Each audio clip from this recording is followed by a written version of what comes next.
Hey folks, David Stewart here. It's time for a quick little review. The movie is Pixar's Coco, and although it's been out quite a while now and will be leaving theaters soon, thus making this review mostly irrelevant, I did happen to see it, so I thought I'd give you a quick review of it. I am going to recommend it. If you can see it before it leaves theaters, all the better, because I think it's a great example of how a really strong set of visual aesthetics and indeed musical aesthetics can really enhance what would be otherwise a pretty average story at best and make it something that's really effective and very much worth watching. So if you could see it at the Dollar Theater or something like that, or see it in large format, I think it's worth seeing because of how powerful the visual aesthetics are. And that's the main focus of my approval of this particular movie. But let me go ahead and let me go through all the categories and break it down. Before I do that, what do you need to know about the movie? If you don't know anything about it yet, it's a movie that takes place in Mexico, and the entire everything that encompasses this movie is this huge expansion of the folkloric idea of Day of the Dead, Mexican Day of the Dead, or Dia de los Muertos, including this afterlife that they create with all these skeleton ghosts, and it's incredibly colorful and giant and full of imagination. So for the same reasons that I would maybe recommend Valerian, I would recommend this film. The imagination is really out of sight and really cool to see on the large format screen. So first category I like to tackle is production. Production includes all the technical things that would go into it, all the artistry things that go into making a movie, including cinematography. In this case, the first category I want to talk about is the aesthetics, the overall art design and art direction. For me, this is a 10 out of 10 aesthetic movie. That's what makes it worth watching. The colors that they use, the color palettes, the diversity of characters that are used, the way that they draw the environments, the animation of the characters, the coherent direction that focuses all of that art to give you just a really almost overwhelming visual experience. But at the same time, it's overwhelming you with color. It's also overwhelming you with like Baroque detail that would probably require several watchings to figure out all the stuff that's put in every scene. They really went through a lot of trouble. Also, one thing that I will add into this production category: the guitar features heavily in this movie. There's a lot of guitar music and a lot of Mexican music, a huge variety of Mexican music, actually, and I'll talk about that in a second. But they actually took the trouble to animate the fingers on the guitar actually playing the stuff that you're hearing, or pretty close to it. So rather than having like, like fingers just kind of flopping on strings and then you hear somebody playing guitar, they took the music and they essentially animated the fingers, so you see him making the chord shapes of the rancheros he might be singing. And that's actually a really cool detail and effect that as a guitar player I really appreciated, but most people will not notice it. It gives that extra little bit of detail that sort of infuses this whole movie. And I use the word Baroque. It's almost grotesque, the amount of detail that's packed into every single shot and every single movement and everything that you see on screen. That's really why this movie is worth watching. That's what Pixar has done best in the last 5 or 10 years.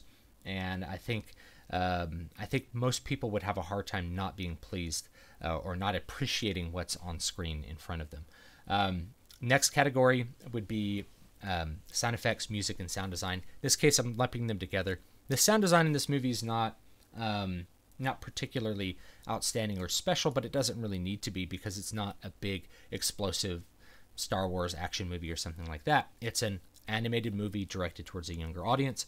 The dialogue is always audible and clear, and the music sounds really good as well. So if I'm going to make a judgment about the music and all of that stuff, I'd probably say it's a 9 out of 10.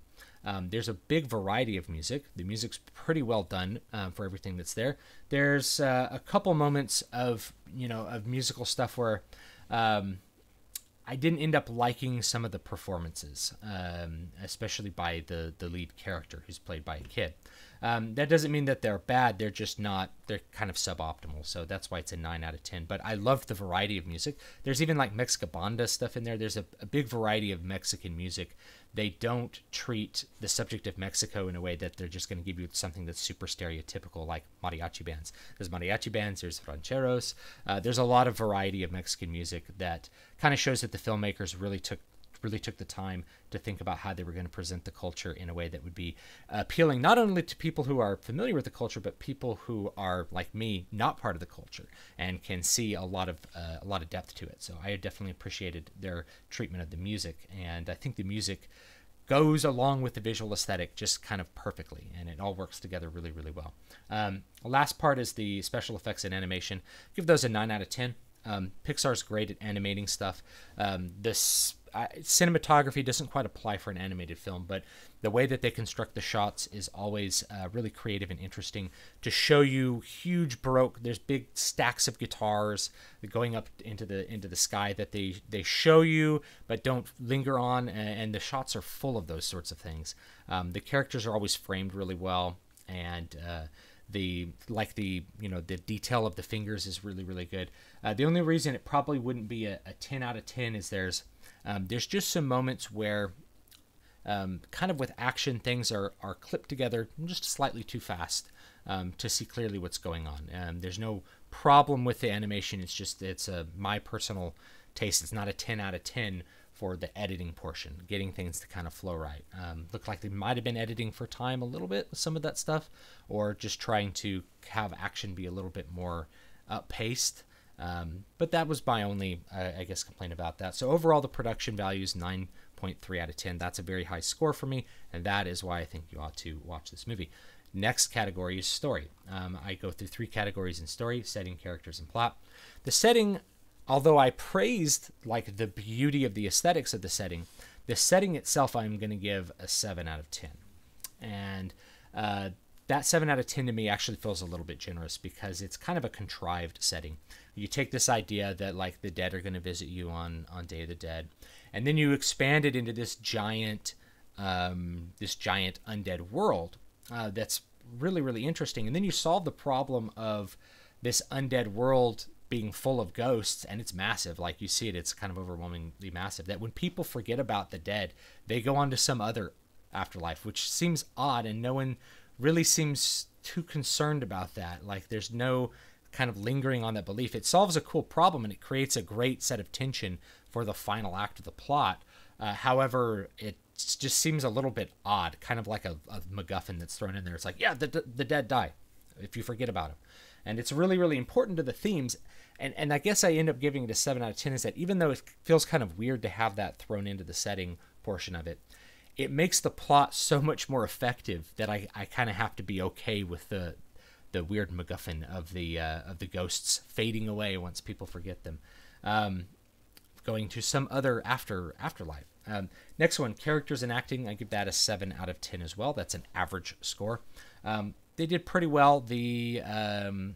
Whoever played the child, which is the main character, he did a reasonably good job. However, a lot of the characters are in some cases a little bit too characterized.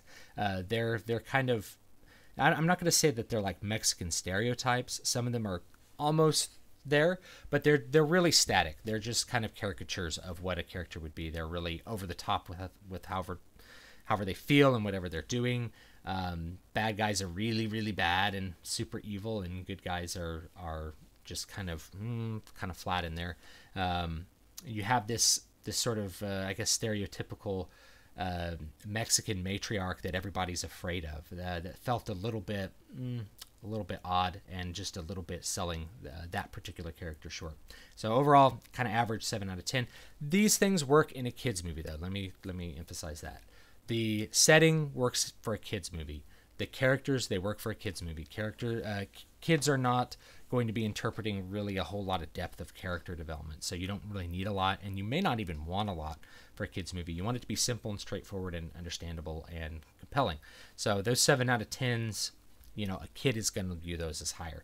Lastly, plot, I gave it a 7 out of 10, and that's just, it's an effective plot. However, like I said, there are some MacGuffins. There's some added danger that, the main setup, and this is not a big spoiler, is like the kid has to get his approval of one of his family members to stop being a ghost. He's slowly turning into a ghost because he stole something of the dead on Day of the Dead. And so that has to be solved by getting someone's blessing. And essentially, a huge portion of the plot could have been avoided if the main character was willing to lie. And instead of being willing to lie, he's willing to risk being undead forever to get the blessing of some family members so he can be a musician, because his family hates music. And they hate music because their like great-great-grandfather abandoned their family. And the thing about the plot, none of these are really spoilers. They're all there in the first like 15 minutes. The thing about the plot is that if you are familiar with the way a lot of Hollywood plots work, you're going to guess pretty much everything that happens before it happens. The surprises are going to be effective for kids, though. And the reason you're going to guess everything ahead of time is that you know that there are no coincidences. So things that appear to be coincidences, you know that they're not going to be. You're not going to spend a huge amount of time with a coincidental character unless that character is going to then have some kind of importance to the main character. And indeed, that ends up happening. And so if you're familiar with that, it's a little too contrived and a little bit too predictable. And the fact that the plot could simply be really easily avoided, you're going to notice that. But I'm going to give it a 7 out of 10 because the effectiveness of the plot, the emotional effectiveness of the plot is definitely there. This idea of being forgotten by somebody that you really love has a big impact if you have kids.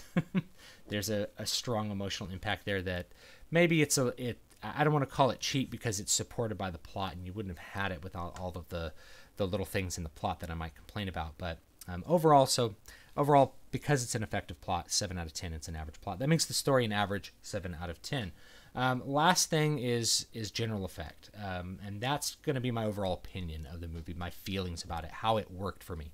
And I actually give it a 9 out of 10. The aesthetics were really good, and even though that was a 7 out of 10 plot, it ended up being pretty effective on me because of who I am, because I'm a parent, because I have dead relatives that, left too soon and things like that. And indeed, that's probably going to be most people. It ended up having a really, really good effect on me. And so I do recommend it for the aesthetics, if for nothing else. If you have no other impact from it, you would visually appreciate this film. But you may get other kinds of emotional impact from it, which would heighten your general effect score. So my total average for the movie, it's an 8.4 out of 10. That is a good movie. 7 to me is average. 8, good. 9, really good. 10, perfect.